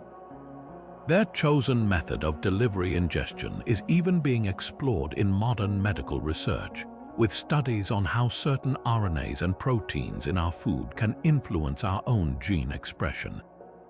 While the mechanism is infinitely more complex than they imagined, their core intuition that the biological blueprint of one being could be used to enhance another has moved from the realm of myth to the frontier of science. Perhaps the most poignant lesson from this ancient quest is not about what they found, but about the timeless nature of the questions they asked. The alchemists looked at the dragon and saw a perfect model of biological engineering, a creature resistant to age, disease, and injury, perfectly adapted to its environment and possessing abilities far beyond any other animal. In their attempt to reverse engineer this perfect being, they were asking the same questions that drive today's fields of regenerative medicine, anti-aging research, and genetic enhancement. How can we make human tissues regenerate like some reptiles? How can we extend the human lifespan far beyond its current limits? how can we borrow beneficial traits from the rest of the natural world to improve our own condition? We may use CRISPR gene editing technology instead of sealed crucibles, and we study the genetics of tardigrades or jellyfish instead of mythical dragons, but the underlying ambition remains strikingly familiar. The ancient Chinese alchemists, in their own brilliant and misguided way, were the first to dare to dream that the human form was not a fixed destiny but a starting point, a blueprint that could be studied, understood, and ultimately rewritten. Far from being a forgotten footnote of history, the legacy of these alchemical pursuits is deeply woven into the very fabric of Chinese culture, its influence flowing far beyond the sealed crucible and into the arts, philosophy, and national identity. This enduring impact is perhaps most viscerally felt in the development of Chinese martial arts, where the concept of harnessing dragon energy became a central tenet of both physical practice and spiritual philosophy. Styles like Xingyiquan, known for its direct, powerful movements, explicitly incorporate the dragon as one of its 12 animal forms. But this is not mere imitation, it is the embodiment of a principle. Practitioners strive to channel the dragon's attributes, its coiling power, its explosive release from stillness, its unstoppable forward momentum, as a way to cultivate their own internal strength. The goal is to make the body an instrument of this refined energy, moving with a fluid yet unshakable power that seems to emanate from the spine, the very dragon line of the body. This is the alchemical goal made physical, not to fight for dominance, but to express a state of perfected, harmonious power, where the practitioner becomes a conduit for the same celestial force the ancient adepts sought to bottle. This philosophical thread extends directly into the meditative and health-giving practices of Qigong and Tai Chi. Here, the focus shifts from external application to internal cultivation, mirroring the Needan alchemist's inward journey. A foundational exercise in many Qigong systems is the deliberate circulation of Qi along the body's meridians, with a specific pathway known as the microcosmic orbit being visualized as a dragon coiling up the spine and descending down the front of the body. This is a direct inheritance of the internal alchemical process, where the practitioner consciously guides their life force in a circuit that unites the celestial and earthly poles within. The deep, diaphragmatic breathing and slow, intentional movements of Tai Chi are designed to awaken and smooth the flow of this internal energy, to tame the dragon within and achieve a state of dynamic balance.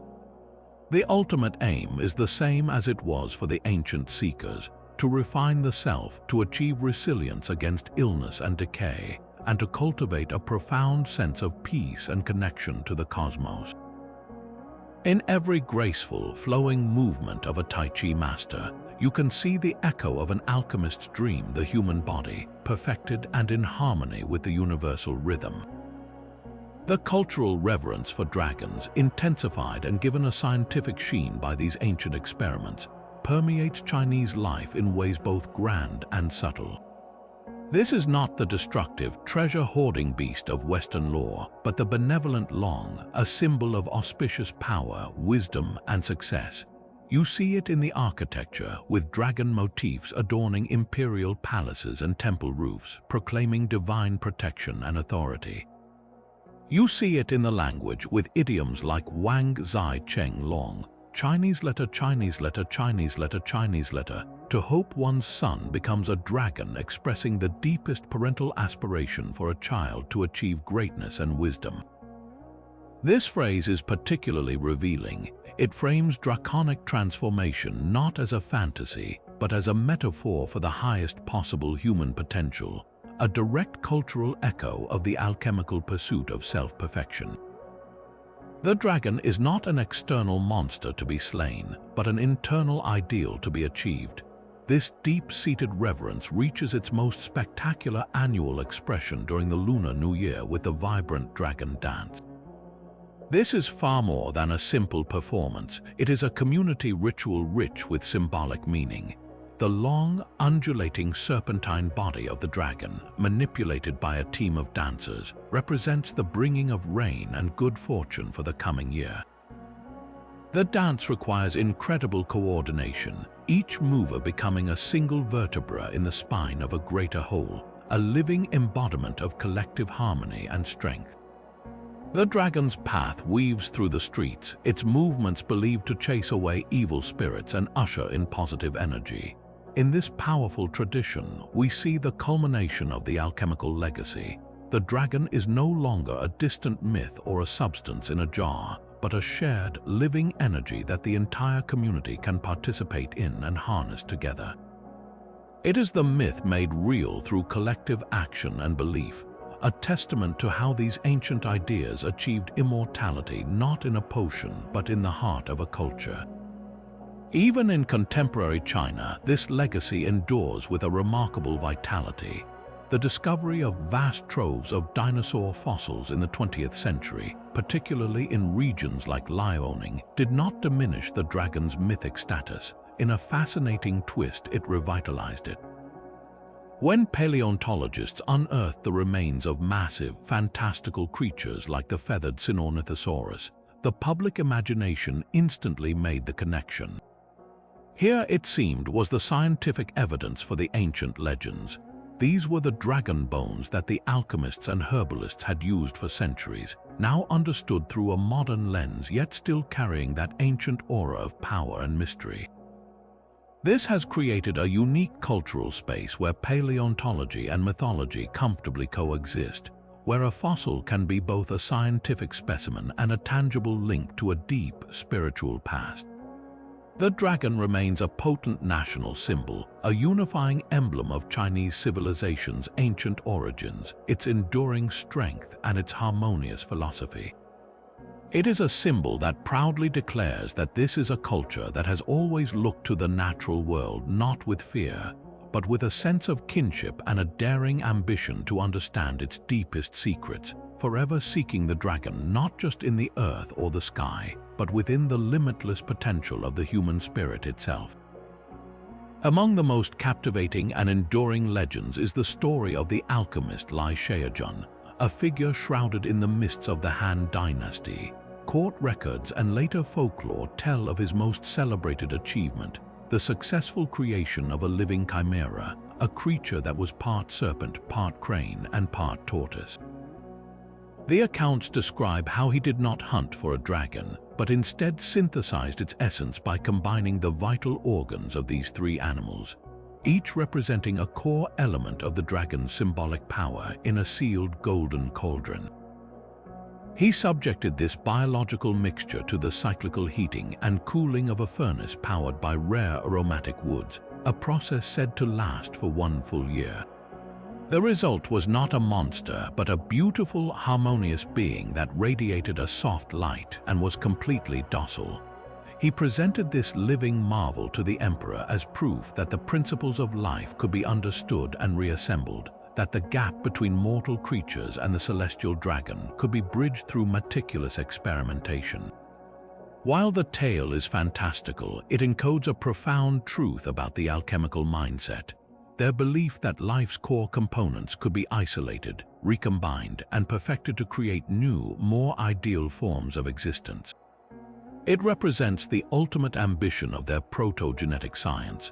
Another widespread myth centers not on creating life, but on radically extending it. This is the tale of the elusive dragon blood elixir, a formula supposedly perfected by a secretive order of alchemists in the Tang dynasty. The story goes that this brotherhood discovered a cavern where a dragon was said to hibernate, and over decades, they carefully collected the mineral-rich deposits that formed where its breath condensed on the cave walls.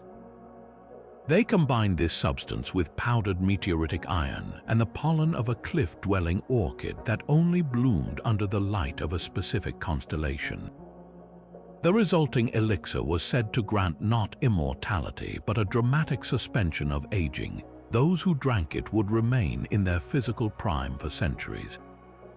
Legends speak of entire villages where the inhabitants were unknowingly drinking from a spring infused with a single drop of this potion, resulting in generations of people who lived extraordinarily long and healthy lives.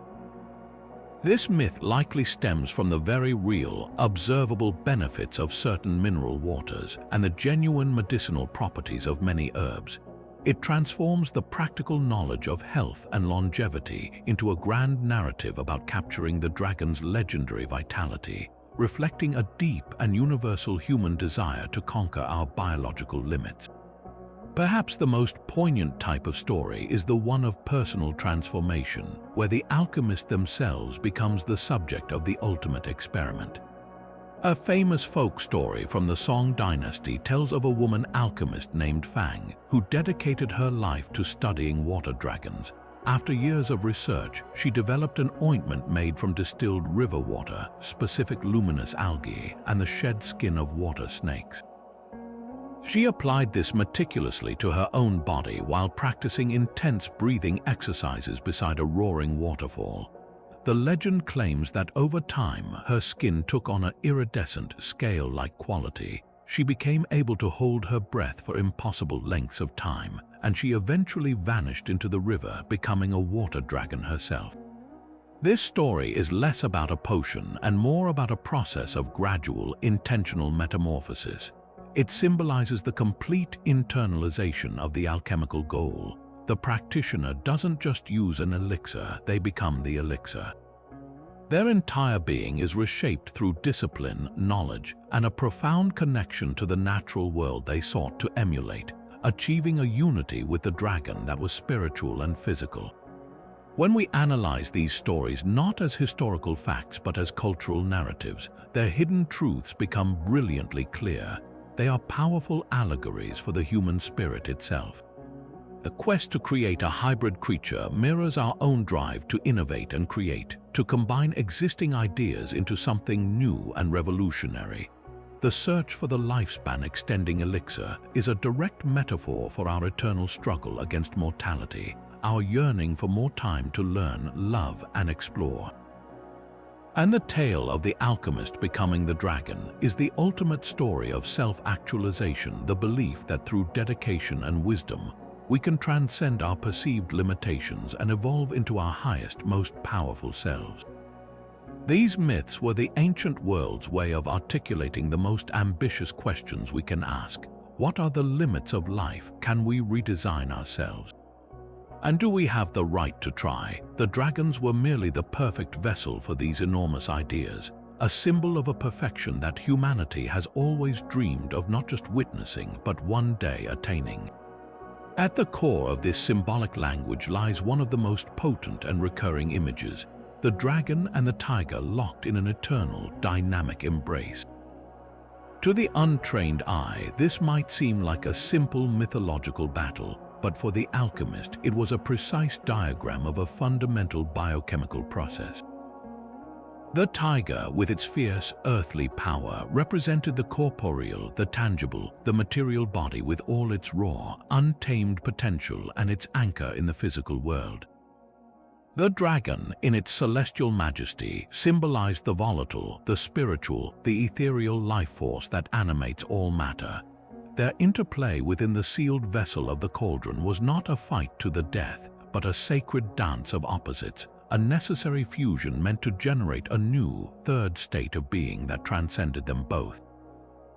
This was the ancient world's way of visualizing a concept we would now call genetic recombination, the bringing together of two distinct and powerful sources of biological information to create something entirely new and more potent than the sum of its parts.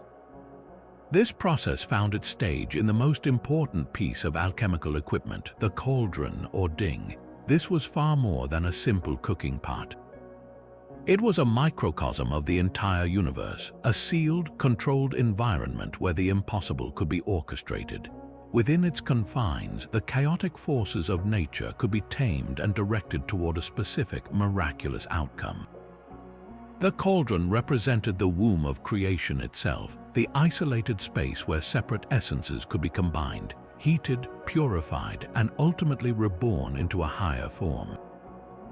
When an alchemist placed ingredients symbolizing the dragon and the tiger inside this vessel, they were performing a ritualistic experiment in hybridization. They were attempting to provide the perfect conditions for these opposing biological principles to merge their qualities, to force a reaction that would, in their view, write a new recipe for life. The sealed lid ensured that nothing of this potent energy could escape, just as a modern laboratory uses sterile containers to prevent contamination during delicate genetic work. The symbols extended into the very ingredients they chose, each one a piece of a complex metaphorical code. Cinnabar, with its vibrant red color, was not just a source of mercury. It was the blood of the earth, the fiery, life-giving essence that corresponded to the dragon's yang energy.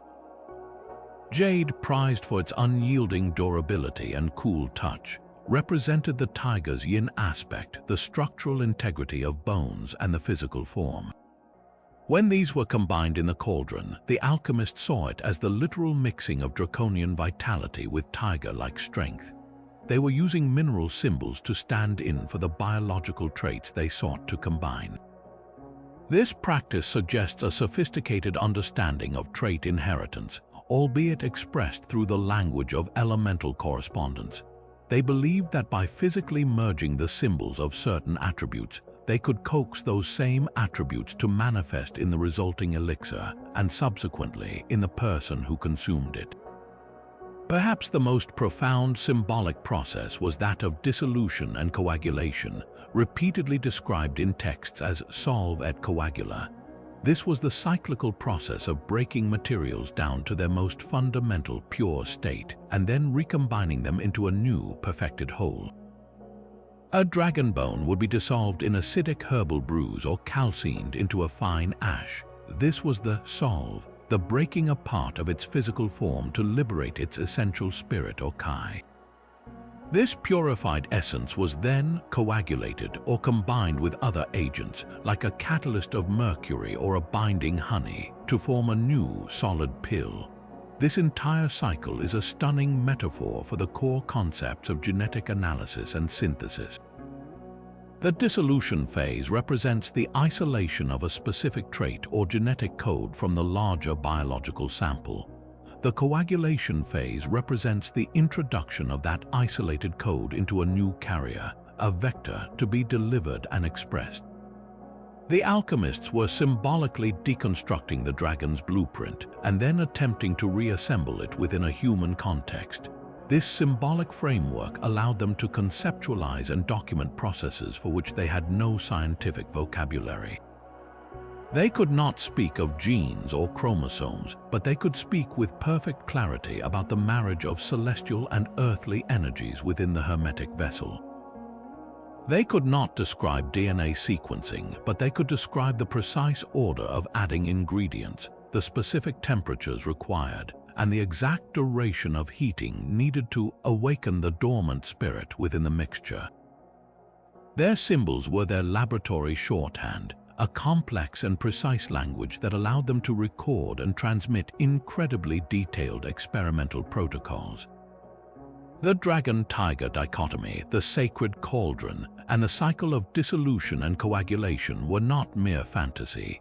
They were the essential components of a rigorous, albeit symbolic, system of thought aimed at one of humanity's most audacious goals: mastering the very source code of life itself by learning to recombine its most powerful elements. These captivating stories were not just told for entertainment around the evening fire. They served as the vital, living library for the alchemist's craft, a way to encode and transmit complex ideas about biological experimentation across countless generations. Consider the widespread legend of the dragon's pearl, a luminous orb often clutched in the creature's claw or beneath its chin. Folktales describe ambitious alchemists embarking on perilous quests to steal this pearl, believing it to be the physical concentration of the dragon's wisdom, power, and very life force.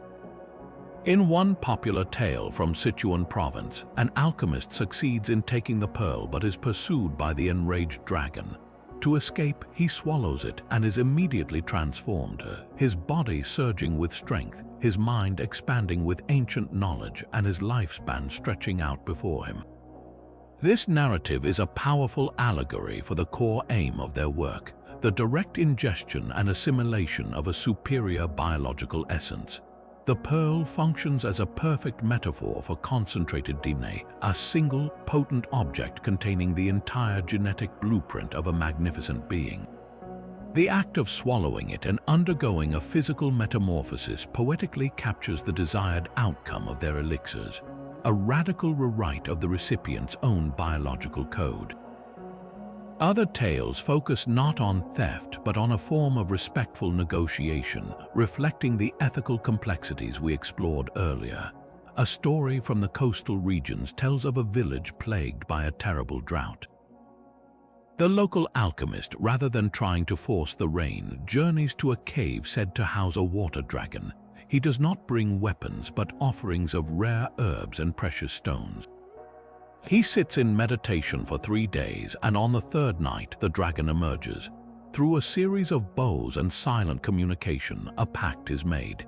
The alchemist is allowed to gently collect a single, loose scale that has shed naturally, and in return, he vows that the village will forever protect the mountain springs that feed the dragon's pool. The dragon then summons the rains. This story preserves a crucial methodology, the ethical sourcing of biological samples. It underscores the belief that the dragon's essence could not be taken by force without dire consequences. It had to be given, or at least found without harm, reinforcing the idea that their work was a collaboration with nature, not a violation of it.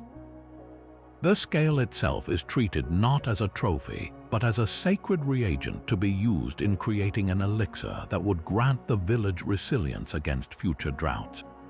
The most instruction-rich stories involve the alchemist as a healer who uses dragon materials to cure seemingly impossible ailments. A well-known folktale describes an emperor's daughter dying from a mysterious withering sickness. All conventional medicines fail. A humble alchemist arrives at the court and diagnoses the illness as a severance from the vital energy of the earth itself. He proclaims that only a medicine forged from the breath of the dragon can reconnect her. He takes a polished silver mirror to a misty mountain peak at dawn and captures the condensation from the clouds, the very breath of the celestial dragon. He then adds a pinch of dust from a specific type of fossilized bone found in a riverbank. After he administers the concoction, the princess recovers her strength and vitality. This story is a masterclass in preserving experimental technique. It details the process of distillation, capturing and condensing a volatile essence, and the grinding of fossilized bone into a bioactive powder. It provides a symbolic recipe handed down through generations that encapsulated their understanding of using environmental and biological components to effect a profound healing, mirroring the principles of early biochemistry. These oral traditions were the primary means through which the concept of biological experimentation was kept alive. In an age before widespread literacy, complex ideas about manipulating life's building blocks were woven into the fabric of memorable narratives. A grandfather telling his grandson the story of the alchemist and the pearl wasn't just sharing a fantasy. He was inadvertently passing down the foundational belief that traits could be transferred, that essence could be concentrated, and that the human form was not fixed but malleable under the right conditions. The stories acted as mnemonic devices, preserving the intent and the possibility of such endeavors long after specific laboratory techniques might have been forgotten or suppressed. They kept the dream of transformation alive within the cultural consciousness, ensuring that each new generation would hear these accounts and perhaps feel inspired to continue the search, to look at the natural world not as a static given, but as a complex system of interlocking codes waiting to be deciphered and harnessed. The immense body of knowledge surrounding these experiments did not simply fade away through neglect. It was actively and systematically dismantled by a series of catastrophic historical events. The first and perhaps most devastating blow came with the infamous book burnings and purges of scholars under the first emperor of the Qin dynasty, Qin Shi Huang, in 213 BC. In his ruthless quest to unify China under a single legalist ideology, and eliminate any potential sources of dissent or competing philosophies. The emperor ordered the destruction of all books not related to practical subjects like medicine, agriculture, or prophecy. Countless libraries belonging to feudal lords and private scholars were put to the torch. While the precise contents of these lost libraries remain unknown, it is virtually certain that they contained priceless alchemical manuscripts, detailed bestiaries, and experimental records from the preceding Warring States period, a golden age of philosophical and proto-scientific inquiry. The emperor specifically targeted the mystical and speculative texts of the Taoists and other schools, which were the very heartland of alchemical thought. This was not a random act of vandalism, but a calculated political strike against the intellectual class that posed the greatest threat to his totalitarian control, erasing entire schools of thought in a single, fiery campaign of ideological cleansing. As dynasties rose and fell, the delicate thread of knowledge was further severed by shifts in imperial patronage and religious favor. The alchemical arts were incredibly expensive, requiring rare materials, dedicated facilities, and teams of skilled practitioners. This meant they were almost entirely dependent on the support of the emperor or powerful nobles. A change in ruler could spell the end of an entire research program overnight. An incoming emperor, perhaps more inclined towards Confucian statecraft or newly converted to a form of Buddhism that prioritized meditation over physical elixirs, could withdraw funding and banish the alchemists from the court. Without this crucial support, the work could not continue. Laboratories were abandoned, experiments were halted mid-process, and the masters were forced to take their knowledge into the countryside or to secluded monasteries. This cycle of patronage and purging created a stop-start pattern in the research, preventing the slow, cumulative build of knowledge that defines modern science. Critical insights gained in one dynasty were often forgotten by the next, forcing alchemists to rediscover principles their predecessors had already mastered, only to have that knowledge lost again in the next political upheaval. The very nature of the alchemical tradition itself also contributed to its disappearance. This was a secretive, initiatory practice where profound knowledge was passed orally from master to a single, chosen disciple. The written texts that did survive were intentionally obfuscated, written in a dense code of allegory and symbolism to protect the secrets from the unworthy. While this protected the knowledge from misuse, it also made it incredibly fragile. If a master died before he could find a suitable apprentice, or if that apprentice was killed in a war or a purge, an entire lineage of understanding vanished forever. We can only speculate on the depth of what was lost this way, the nuanced understanding of chemical processes, the precise identification of specific biological materials, the hard-won knowledge of which reactions were fruitful and which were fatal. These were not secrets that could be easily reconstructed from a cryptic poem about a dragon and a tiger. They were the lived experience of experimentation, the tacit knowledge of a craftsman, which died with the last person who possessed it. Perhaps the most poignant loss is not of the grand theories, but of the raw data. Imagine the laboratory journals that must have existed, meticulous records of temperatures, timelines, ingredient proportions, and observed results. What happened when a scale from a freshwater dragon was calcined versus one supposedly from a celestial dragon? What were the specific effects of elixirs catalyzed with different types of fossilized bone? This was the empirical data that could have formed the basis for a truly systematic science. But these working notes, the true heart of the experimental method, were likely the first things to be destroyed or hidden in times of trouble. They were too dangerous to keep, too revealing of heretical practices.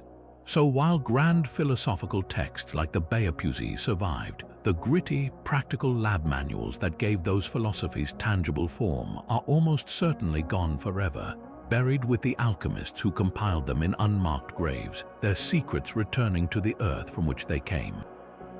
Yet the allure of these ancient endeavors was far too potent to remain buried in the ashes of history. In our modern era, we are witnessing a spectacular renaissance of these ideas, not in hidden laboratories, but on the silver screen and within the pages of best-selling novels.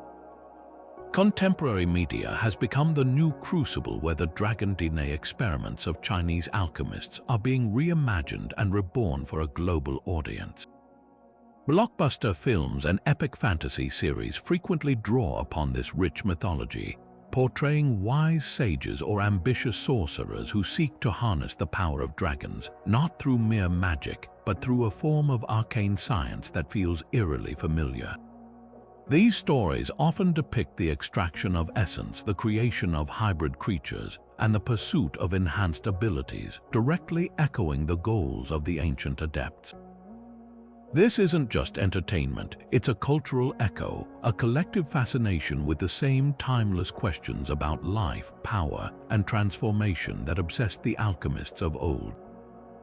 By placing these themes in a narrative context, popular culture has demystified them just enough to make them accessible, transforming esoteric history into a compelling source of wonder and speculation for millions. This revival has also sparked a fascinating new wave of intellectual curiosity, where authors and speculative thinkers are re-examining these ancient practices through a distinctly modern lens: genetics. A growing subgenre of science fiction and historical fantasy posits a thrilling what-if scenario. What if the allegorical language of the alchemists wasn't just mystical poetry? What if their references to essence, spirit, and dragon's blood were their best attempts to describe a tangible, biological process they could observe but not fully comprehend? Modern theorists play with the idea that these early scientists might have stumbled upon principles of heredity and trait transfer that we now understand through DNA. In this reinterpretation, the sealed crucible becomes a primitive bioreactor. The careful heating and cooling cycles mimic precise thermal cycling, and the quest to combine biological samples becomes a crude form of genetic engineering. This speculative framework doesn't claim that ancient alchemists had our knowledge, but it generously suggests they were groping toward the same truths about the building blocks of life, using the symbolic and technological vocabulary available to them. It's a theory that bridges the gap between mysticism and molecular biology, offering a provocative and strangely plausible narrative that continues to fuel our fascination. The enduring power of this concept lies in its unique ability to speak to a fundamental human desire, the dream of self-directed evolution.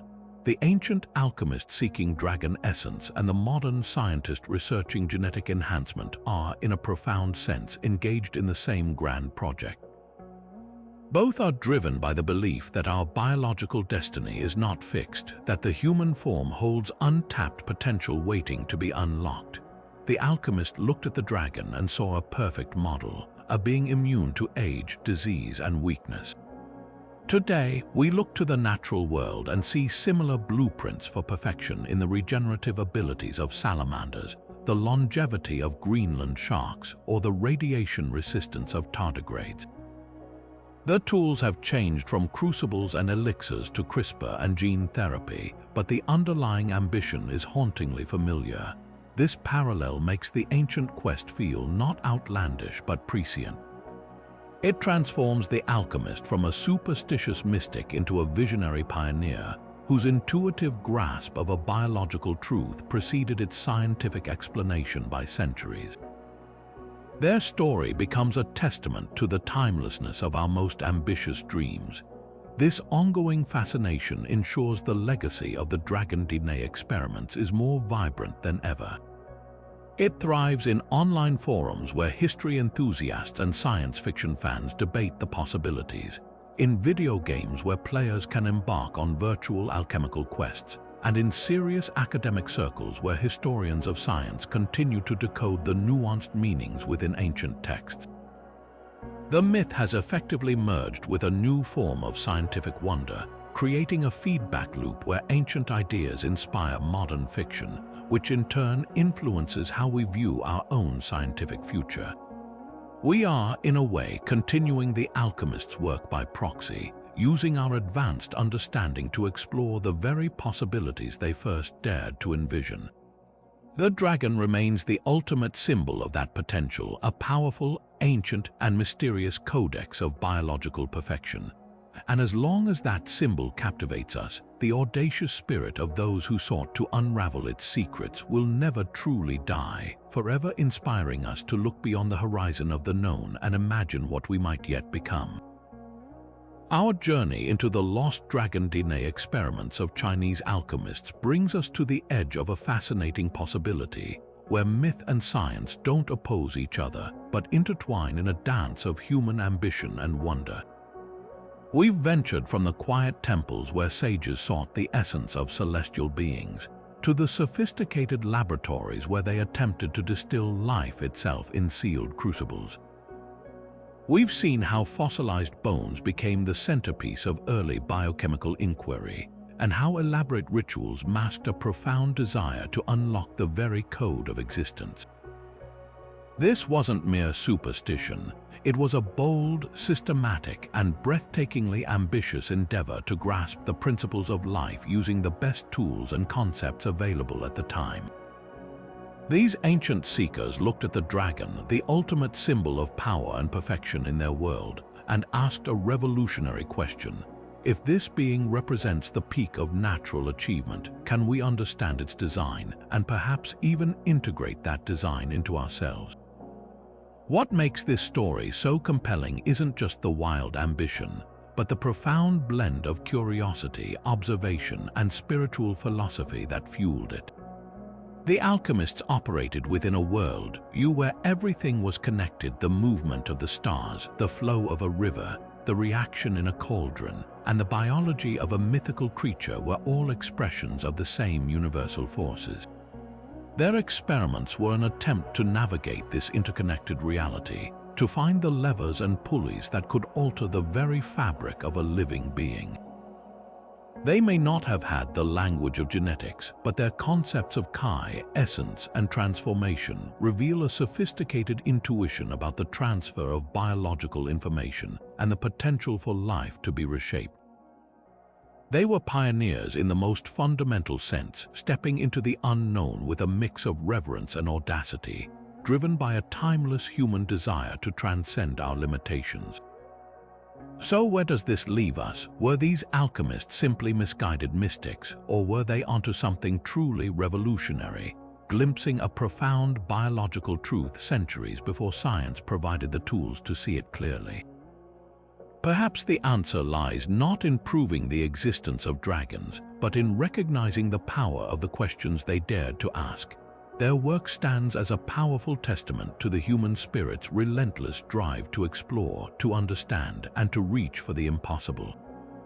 They remind us that the path to discovery is often paved with a blend of careful observation and wild imagination, and that the greatest breakthroughs sometimes begin not in a sterile lab, but in the rich, symbolic language of myth and wonder. Now I want to hear what you think. After this journey through forgotten laboratories and decoded manuscripts, do you believe these ancient experimenters were touching on a lost science? Could their symbolic understanding of life's building blocks hold a spark of insight that resonates with our modern world of genetics and biotechnology? Share your thoughts and your own theories in the comments below. I read every single one, and if you want to keep exploring the hidden connections between ancient mysteries and modern science, make sure to like this video and subscribe to the channel for more journeys into the unknown.